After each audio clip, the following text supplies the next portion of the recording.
రోషయ్య గారికి సంబంధించినటువంటి సభకి ఇవాళ సత్కారం అందుకోవడానికి రండి అని నన్ను ఆహ్వానిస్తే నేను రావడం వెనక ఒక ప్రధానమైన కారణం ఉంది. నేను ఈ ధర్మ ప్రచారం నిమిత్తం అనేకమైనటువంటి ఊళ్ళు వెడుతూ ఉంటాను.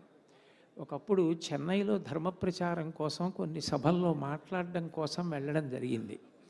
అప్పుడు తమిళనాడు గవర్నర్గా ఉన్నారు రోషయ్య గారు.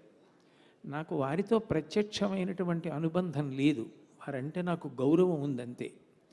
కానీ వారు నాకు కబురు చేశారు, మీరు ఈ ఊరు వచ్చి ప్రవచనాలు చేస్తున్నారట, మీరు ఒక్కసారి రాజ్భవన్కి వచ్చి మా యొక్క ఆతిథ్యాన్ని తీసుకుని వెళ్ళవలసింది అని. రాష్ట్రానికి గవర్నరు అంటే ఆ రాష్ట్రానికి అధినేత, ఆయన మర్యాద, ఆయన ఆహ్వానాన్ని మన్నించడం నా ధర్మంగా భావించి తప్పకుండా వస్తానండి, ఎన్ని గంటలకు రావాలి అని అడిగాను. మీ కార్యక్రమాలు ఎలా ఉన్నాయి అని అడిగారు. నాకు ఇదిగో ఇట్లా ఇట్లా కార్యక్రమాలు ఉన్నాయండి, ఉదయం వేళ నేను ఐఐటి చెన్నైలో మాట్లాడాలి అని చెప్పాను. అయితే మీరు ఒక పని చేయండి, ఆ ప్రవచనం అయిపోయిన తర్వాత 11 గంటలకి రాజ్భవన్కి రండి అన్నారు. నేను రాజ్భవన్కి వెళ్ళినప్పుడు నిజానికి ఒక గవర్నర్ బయటికి వచ్చి స్వాగతం పలకవలసిన అవసరం ఆయనకేం లేదు. నేనేం మహావిద్వాంసుణ్ణి కాదు, నేనేం పెద్ద పండితుణ్ణి కాదు. ధర్మం పట్ల నాకున్న అనురక్తి కొద్దీ ధర్మ ప్రచారం చేస్తున్నానంతే. ఆయన చూపించిన మర్యాద నా జీవితంలో ఎప్పుడూ మర్చిపోను. కారు ఆగేసరికి ఆయన రాజ్భవన్లోంచి బయటికి వచ్చి కారు దగ్గరికి వచ్చి నాకు స్వాగతం చెప్పి నా చెయ్యి పట్టుకుని నన్ను రాజ్భవన్లోకి తీసుకెళ్ళి కూర్చోపెట్టి నాకు పళ్ళు అవి పెట్టి, నేను తింటున్నంతసేపు కూడా ఆయన నాతో అనేక ధార్మిక విషయాలు మాట్లాడుతూనే ఉన్నారు.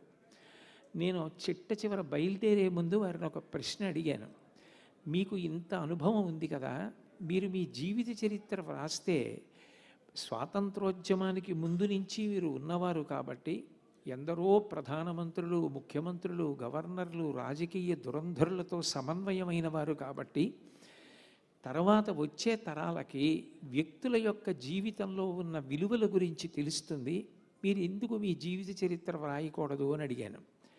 ఆయన అన్న మాట నాకు ఇప్పటికీ జ్ఞాపకం. ఆయన అన్నారు, కోటేశ్వరరావు గారు, మీరు చెప్పింది నిజమే, నేను ఎంతోమందితో కలిసి తిరిగాను, ఎంతోమంది దగ్గర మంత్రిగా పనిచేశాను, ఆ కారణం చేత వాళ్ళతో నాకు చాలా సాన్నిహిత్యం ఉంది. కానీ మనుషులు అన్న తర్వాత మంచి ఉంటుంది, కొద్దిగా చెడు ఉండొచ్చు. నేను జీవిత చరిత్ర వ్రాస్తే ఎవరి గురించైనా ఎక్కడైనా నేను కొద్దిగా చెడు గురించి ప్రస్తావన చేయవలసిన అవసరం కూడా రావచ్చు. నోటితో అనడం వేరు, కానీ వ్రాయడం వేరు. వ్యక్తుల జీవితాల్లో వాళ్ళు చేసినటువంటి చిన్న దోషాన్ని నేను ఎత్తి చూపించినా అది వాళ్ళకి శాశ్వతమైన మచ్చగా మిగిలిపోతుంది. నేను ఒక్క దోషం కూడా ఎత్తి చూపించకుండా, ఎవ్వరి యందు ఉన్న ఏ దోషం గురించి వ్రాయకుండా జీవిత చరిత్ర వ్రాస్తే అది అసమగ్రం అవుతుంది.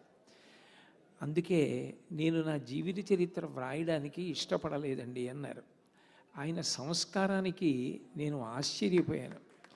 ఇతరుల మనసుకి బాధ కలగకూడదని, అంతమంది గురించి తెలిసున్నా ఏ ఒక్కరి గురించి కించిత్ కూడా చెడు చెప్పకూడదని ఆయన పాటించిన నిబద్ధత నాకు ఎంతో ఆశ్చర్యాన్ని, ఆనందాన్ని కల్పించాయి. అంత మంచి వ్యక్తిత్వం ఉన్నటువంటి వ్యక్తి రోషయ్య గారు. ఆయన పరిపాలనా వైశిష్ట్యం గురించి, ఆయనకున్నటువంటి శాసనసభ వ్యవహారాల మీద పట్టు గురించి అందరికీ తెలుసు. పైగా విశేషించి సమకాలీనంలో ఆయనతో కలిసి తిరిగినటువంటి పెద్దలు కేవీపీ రామచంద్రరావు గారు లాంటి వారు వేదిక మీద ఉన్నారు. నేను అవి ప్రస్తావన చెయ్యక్కర్లేదు, కానీ ఒక్క విషయాన్ని ప్రస్తావన చేసిన ప్రసంగాన్ని పూర్తి చేస్తాను.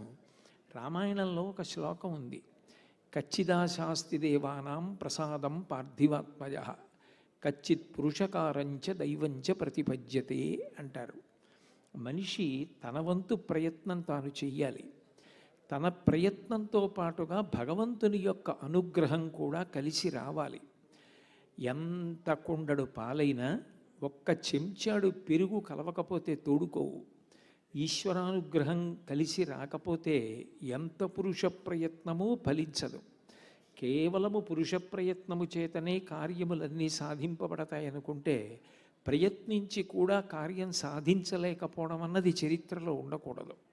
అలా ఉంది అంటే ఈశ్వరానుగ్రహం కూడా అవసరమై ఉంటుంది. ఆ ఈశ్వరానుగ్రహం కోసం ప్రయత్నం చేయడానికే భక్తి అని పిలుస్తారు. అటువంటి భక్తి విషయంలో రోషేగాలు నిలువెత్తు నిదర్శనం. దానికి నేను మీకు ఒక ఉదాహరణ చెప్తాను. నేను ఇప్పుడు ఆయన పరిపాలన చేస్తుండగా సెక్రటేరియట్కి వెళ్ళడం కానీ, అక్కడ ఉన్న అధికారులతో సమన్వయం నేను ప్రత్యక్షంగా అవడం కానీ నాకు అవకాశం ఉండేది అవసరం కాదు. కానీ పెద్దలు ఎల్వి సుబ్రహ్మణ్యం గారు నాతో ఒకసారి ఒక విషయం ప్రస్తావన చేసి నన్ను తీసుకెళ్ళి చూపించారు. అప్పుడు నేను ఆశ్చర్యపోయాను. ఒకప్పుడు నేను శ్రీశైలంలో ప్రసంగాలు చేయడం కోసం వెళ్ళా భాగవతం మీద.